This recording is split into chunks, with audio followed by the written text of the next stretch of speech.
খুব গুরুত্বপূর্ণ কয়েকটা তথ্য দিলেন শিক্ষাবিদ। তার মধ্যে ভীষণভাবে গুরুত্ব দিলেন যে পড়ুয়ারা অবসাদে ভুগছেন এবং আরও বড় বিষয় তারা একাকিত্বে ভুগছেন।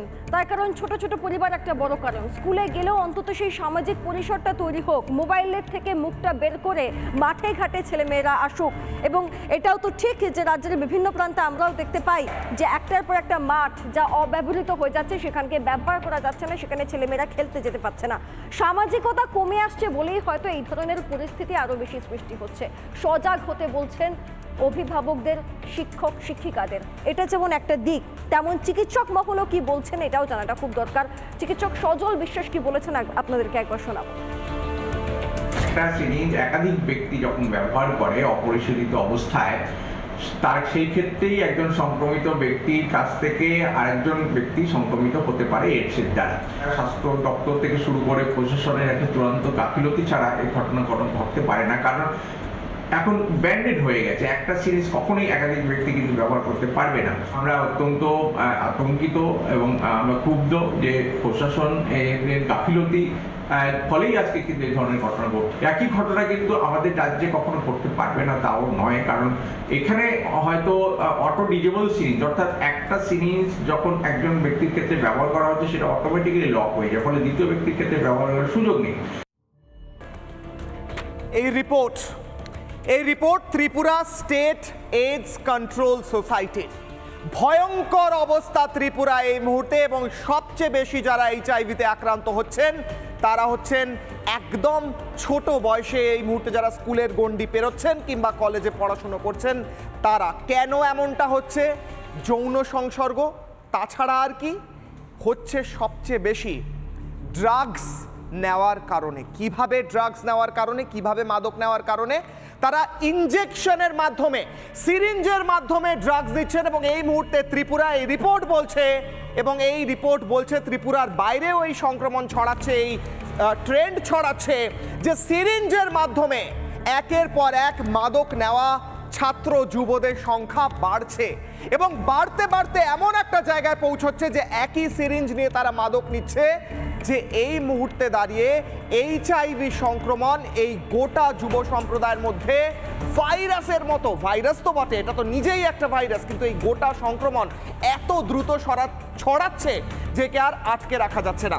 এই রিপোর্ট আর কি বলছে জানেন? এই মুহূর্তে এই রিপোর্ট বলছে যে সবচেয়ে বেশি যারা এই মুহূর্তে মধ্যবিত্ত এবং উচ্চবিত্ত পরিবারের সন্তান, তাদের মধ্যে এই ট্রেন্ড সবচেয়ে বেশি। আপনারা নিজেদের সন্তান, নিজেদের যারা পরিবারের এই বয়সী সদস্য যারা স্কুলে পড়ছেন, কলেজে পড়ছেন, তাদের দিকে নজর রাখছেন তো? কারণ ত্রিপুরার গণ্ডি পেরিয়ে এই বাংলায় ধীরে ধীরে কিন্তু ছড়াতে আরম্ভ করেছে এই রোগ। শুধু ত্রিপুরা নয়, তারই সঙ্গে সঙ্গে মিজোরাম, তারই সঙ্গে সঙ্গে আসাম, তারই সঙ্গে সঙ্গে উত্তর পূর্বের একের পর এক রাজ্যে এই রোগ ছড়িয়ে পড়ছে। এবং তার প্রধান কারণ সৃজিতা যে কথাটা বলছিল, একদিকে এইচআইভি পজিটিভ যারা রয়েছেন তাদের মধ্যে যৌন সংসর্গ, আর আরেকদিকে সিরিঞ্জের মাধ্যমে ড্রাগস, সেই ড্রাগসের মেনেস, সেই ড্রাগস নেওয়া, এই ভয়ঙ্কর রোগ ছড়িয়ে পড়ছে গোটা ত্রিপুরা এবং ত্রিপুরার বাইরে। কেউ জানতেও পারছে না, তাই নিঃশব্দ খুনি বলা হচ্ছে, নিঃশব্দ খুনি।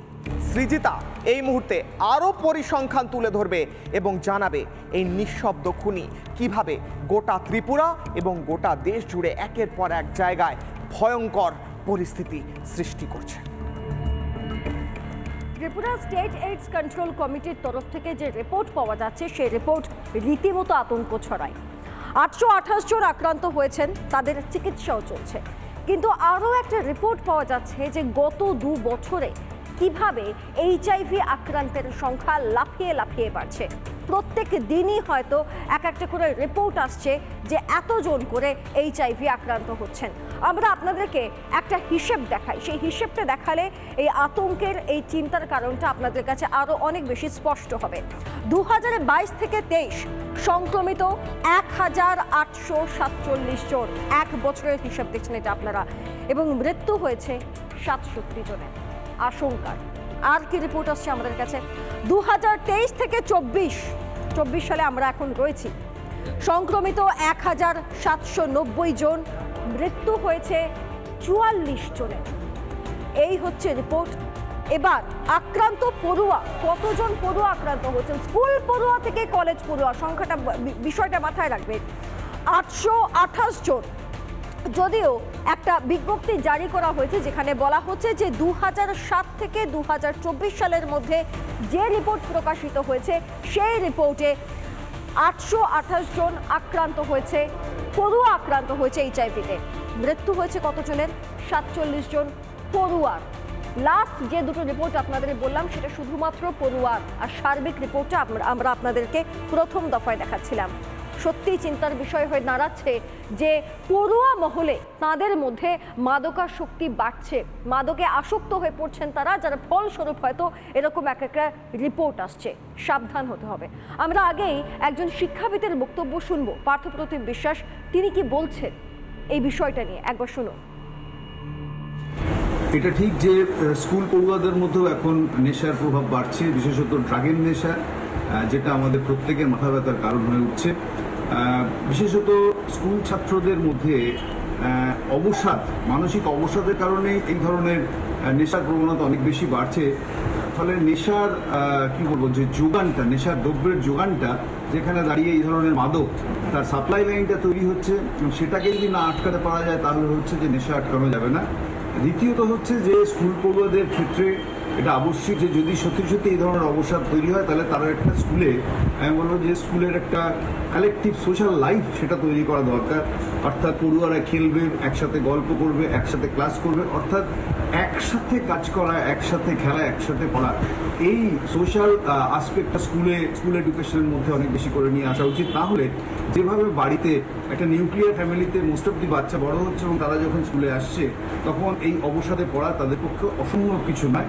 বিশেষত পিয়ার প্রেশার, যে পড়াশোনার চাপও অনেক সময় এই অবসাদ তৈরি করছে।